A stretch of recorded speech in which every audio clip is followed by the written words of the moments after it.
Selamat datang kembali di episode kedua Sobat Invest. Kali ini kita akan membahas strategi dalam berinvestasi.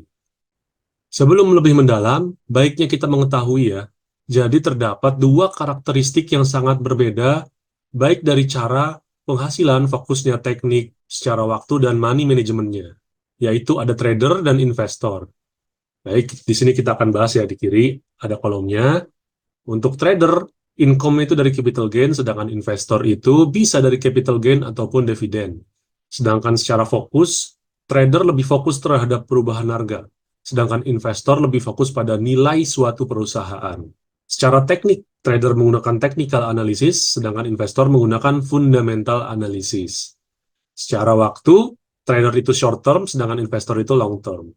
Secara money management, trader menggunakan risk-reward ratio perbandingan antara taking profit dengan cut loss. Sedangkan investor menggunakan margin of safety perbandingan antara nilai intrinsik dengan harga saham. Nah, dalam hal ini kita hanya akan membahas terkait investor saja ya, karena kita menggunakan fundamental analysis sesuai dengan judul kita ya, basic fundamental. Oke, jadi di kanan kalian bisa melihat ya, terdapat dua pilihan fundamental analysis, baik itu secara top-down analysis ataupun bottom-up. Oke, maksudnya gimana tuh? Kalau top-down itu dari makro, baru ke bawah sampai mikro, sedangkan bottom-up itu dari mikronya baru makro. Maksudnya gimana? Makro itu berarti kita melihat secara ekonomi keseluruhan, baik secara global ya, baru masuk ke industrinya seperti apa, ke negaranya, baru masuk ke perusahaan-perusahaan yang ada di Indonesia. Kalau bottom up, melihat dari perusahaannya terlebih dahulu, dilihat baik dari segi profit, ekspansinya, perputaran barang, lalu masuk ke atas industrinya bagaimana keadaannya, apa saja faktor-faktor yang mempengaruhi perusahaan tersebut, baru secara makro, kira-kira komoditas apa atau bahan baku apa yang bisa berpengaruh terhadap cost dari perusahaan tersebut. Nah, sekarang kita akan membahas portfolio management. Jadi terdapat dua cara ya, teknik dalam memanage portfolio kalian. Yang pertama kita akan membahas terkait portfolio yang terkonsentrasi. Oke, jadi sisi positifnya apa? Jika kita melakukan konsentrasi terhadap portfolio, misalnya ya, kita berinvestasi di sektor pertambangan. Posisi terkonsentrasi akan memberikan maksimal pertumbuhan profit. Biasanya posisi terkonsentrasi dilakukan ketika conviction investor cenderung kuat pada satu saham saja. Nah, tapi ada negatifnya juga nih. Posisi terkonsentrasi juga sebaliknya akan memberikan penurunan modal luar biasa jika terjadi koreksi besar, sehingga psikis cenderung akan lebih terganggu. Selanjutnya mengenai diversifikasi.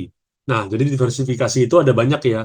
Bisa diversifikasi aset, misal kalian menaruh modal sebagian di saham dan sebagian lagi di obligasi. Atau juga bisa diversifikasi saham, misal kalian chip in modal di pertambangan dan sebagiannya lagi di perbankan gitu. Nah, sisi positifnya apa? Jadi posisi diversifikasi ini akan memberikan ketenangan jika terjadi volatilitas pada pasar saham. Seorang investor akan cenderung lebih nyaman melihat diversifikasi karena saham yang sedang terkoreksi dapat terdorong oleh saham bagus lain miliknya. Negatifnya apa? Posisi diversifikasi tentu tidak bisa memberikan maksimal profit dikala ada salah satu saham yang perform atau terapresiasi tinggi. Namun saham lainnya justru tidak demikian atau stabil-stabil saja. Nah, Warren Buffett juga pernah menyatakan ya bahwa don't put all your eggs in one basket. Artinya apa? Dia melakukan diversifikasi. Nah, sebenarnya banyak juga sih yang melakukan investasi dengan cara terkonsentrasi. Tapi mau tidak mau jika modalnya sudah besar, pasti dia akan melakukan diversifikasi. Karena tidak mungkin uang yang kalian genggam dengan jumlah besar bisa membeli satu perusahaan kecil, sedangkan free float saham tersebut tidak segitu gitu ya. Nah, yang akan kita bahas ini tidak kalah penting, yaitu risk management. Bagaimana kita memanajemen risiko yang kita miliki. Nah, di sini ada 6 poin ya. Jadi yang pertama, invest with cold money. Artinya apa? Jika kalian ingin berinvestasi, investasilah dengan uang dingin. Jangan sampai kalian menggunakan uang yang sebenarnya akan kalian gunakan dalam waktu dekat. Misal kalian membutuhkan uang untuk pendidikan anak minggu depan atau bulan depan. Nah, itu sebaiknya jangan. Jadi pastikan uang itu benar-benar tidak dipakai dalam jangka waktu panjang. Lalu yang kedua, identify risk profile. Oke?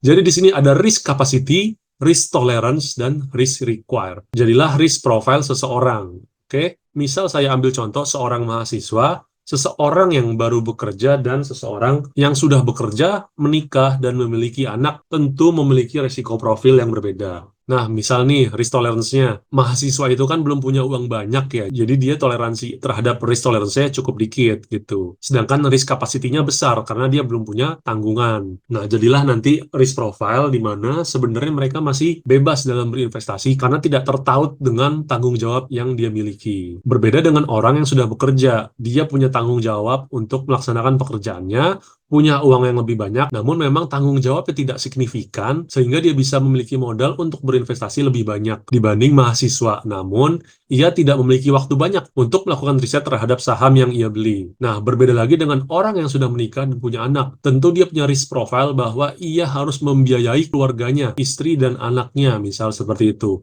Jadi, risk profile itu kita harus identifikasi masing-masing. Dan ini yang menyebabkan setiap orang itu berbeda, karena risk profile setiap orang itu memang berbeda-beda.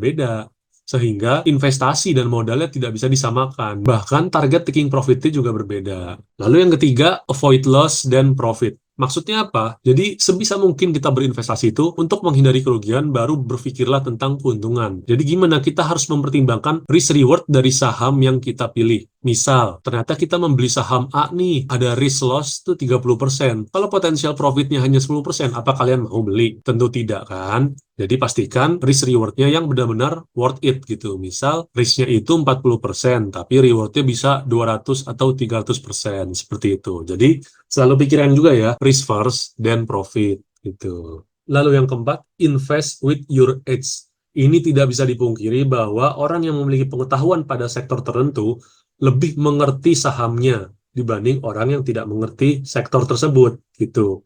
Jadi knowledge is power.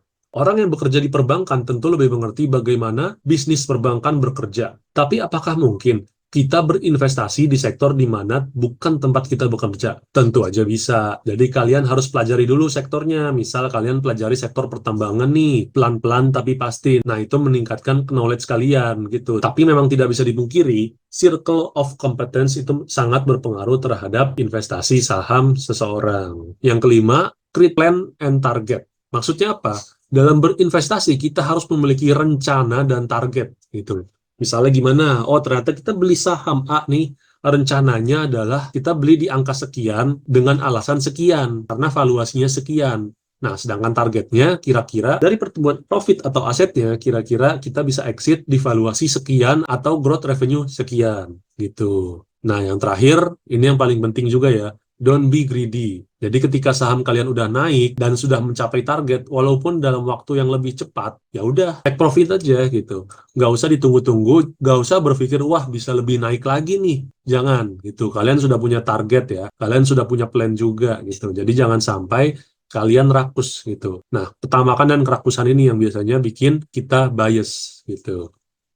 Nah, selanjutnya kita akan membahas jenis-jenis saham ya. Jadi terdapat dua bagian besar ya dari jenis saham. Yang pertama itu growth stock, yang kedua itu cyclical stock. Oke? Apa sih bedanya? Growth itu dari namanya saja sudah terlihat bahwa saham itu akan bertumbuh terus-menerus, sedangkan cyclical memiliki siklus naik turun naik turun. Oke? Nah, bagaimana untuk melihat ciri-cirinya? Untuk yang growth stock berpotensi melakukan ekspansi ya, lalu memiliki pertumbuhan profit dan aset tiap tahunnya. Biasanya memiliki capex yang besar dengan arus kas yang tinggi. Biasanya juga produk atau jasa yang ditawarkan memiliki brand dan biasanya cenderung menggunakan laba untuk ekspansi daripada dividen. Jadi dividennya tidak terlalu besar karena dia melakukan ekspansi terus-menerus.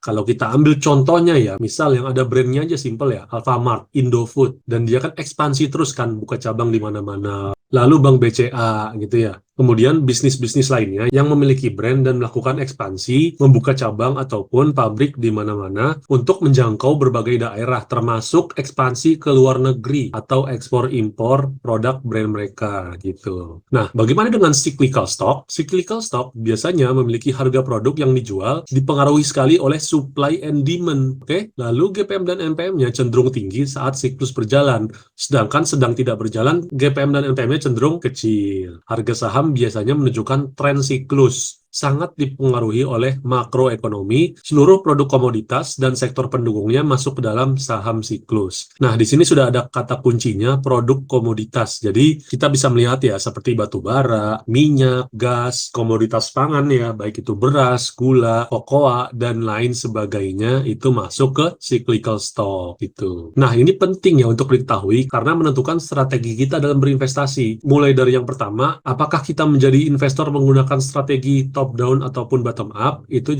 mempengaruhi cara, strategi, dan gaya investasi kalian. Nah, yang tidak kalah penting adalah power of compounding dan dollar cost averaging. Apa itu? Jadi yang pertama dulu ya, compounding secara umum adalah kemampuan menghasilkan keuntungan dari keuntungan sebelumnya. Misal nih, kita melakukan investasi ya, dan keuntungannya kita reinvestment atau top up secara bertahap dan menggulung tabungan dalam investasi. Biasanya strategi compound dimanfaatkan untuk menginvestasikan kembali dividen yang diterima, namun sekarang ini lebih sering masif dipakai untuk menggulung uang ke dalam investasi setiap bulannya yang bersumber dari penghasilan bulanan. Nah, istilah dari investasi setiap bulan yang bersumber dari penghasilan bulanan ini disebut dollar cost averaging atau DCA. Jadi biasanya itu kita menyisihkan misal 5 juta per bulan untuk kita investasikan ke satu saham gitu. Nah, kenapa kita harus melakukan compounding atau DCA? Jadi Anda tidak bisa mencapai wealth yang sesungguhnya jika belum mampu mengimplementasikan strategi ini. Wealth is more than rich. Rich is when you have much money, but wealth is your money machine. Bagi Anda seorang investor pemula atau yang baru terjun memasuki dunia stock market, gunakanlah strategi compound plus DCA. Jumlah uang yang Anda sisihkan, compound power kalian, sangat berdampak terhadap potensi pertumbuhan investasi Anda. Tidak masalah jika kecil daripada tidak sama sekali. Anda akan sangat memahami mengapa investor kakap bergaya hidup sederhana, karena mereka tahu branded product sebenarnya untuk membayar operasional. Mereka juga tahu bahwa people not buy things, people buy emotion. Mereka juga lebih memilih compounding daripada memenuhi keinginannya. Nah, di bawah ini kita mencoba ya membuat compound interest plus DCA calculator dengan asumsi harga saham stabil dan membeli saham 5 juta rupiah per bulan dengan profit 10% per tahun. Nah, jadi tahun pertama kalau 5 juta dikali 12 bulan kan 60 juta. Lalu dapat dividen 10% ya. Berarti dapat dividen 6 juta. Di tahun kedua 126 karena ada 60 juta hasil nabung dan 6 juta dari dividen. Sehingga 10% di tahun kedua itu sudah 12,6 juta. Lalu masuk lagi ke tahun ketiga, 10%-nya sudah 19,8, tahun ke-6 10%-nya sudah 46.329.000. Ini dengan asumsi harga saham tidak kemana-mana, dividen 10%, dan semuanya tidak ada fluktuatif harga, profit, ekuitas, dan lain-lain ya. Nah, sekarang kita masuk ke kanan, financial freedom formula. Jadi ini adalah rumus untuk kita mencapai financial freedom. Nah, jadi di sini kita harus mengetahui dulu ya, yearly cost kita tuh berapa. Itu kita bagi dengan 12 bulan. Makanya di sini ada hitungan living cost per month dikali 12 dikali 1,5. Kenapa ada 1,5? Nah, rasio 1,5 ini untuk apresiasi atau depresiasi aset serta kebutuhan mendesak dan pemenuhan keinginan. Misalnya ingin jalan-jalan ke luar negeri atau apapun itu dengan 0,5 tadi. Nah, selanjutnya yearly cost sama dengan freedom capital dikali average atau minimal of dividend yield dibagi 100%. Nah, dividend yield ini kita sudah bahas di episode 1 ya. Return yang didapat dari harga beli. Misal beli saham di harga 3.000 dan dividend yield 10%, artinya dia mendapatkan dividen 300 per tahun gitu. Jadi berapa freedom capital yang kita butuh? Jadi freedom capital sama dengan yearly cost dikali 100% dibagi average atau minimum of dividend yield. Misal saya ambil contoh sederhana, kita punya yearly cost 60 juta, yang artinya 5 juta per bulan, oke? Berarti 5 juta dikali 12 itu 60 juta, dikali 1,5, 90 juta. Jadi yearly cost kita 90 juta. Berarti berapa freedomnya? Nah, jika kalian membeli saham yang dividen yieldnya 10%, 100% dibagi 10% kan 10. Lalu dikalikan dengan 90 juta, berarti freedom capital yang kalian butuhkan adalah 900 juta. Jadi kalian sudah bisa hidup tuh dari dividen 10% tadi untuk membiayai yearly cost kalian yang senilai 90 juta per tahun. Nah, di sini ada note-nya ya. Jadi saham yang kalian beli adalah saham yang secara konsisten membagikan dividen setiap tahun. Dan yearly cost-nya dapat dikalikan dengan average inflation rate tahunan. Itu.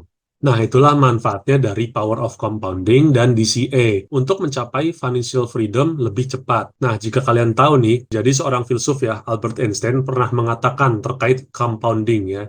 Jadi Albert Einstein pernah mengatakan bahwa compound interest is the eighth wonder in the world. Artinya apa? Compounding adalah keajaiban ke dunia yang ke-8.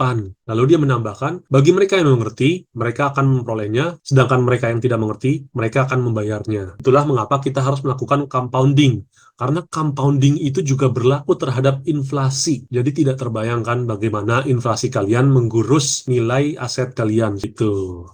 Nah, jadi di sini ada pepatah ya dari almarhum Charlie Munger. Jadi dia mengatakan, the big money is not in the buying or selling, but in the waiting. Oke, terima kasih. Sampai di sini dulu untuk episode kedua dari Sobat Invest.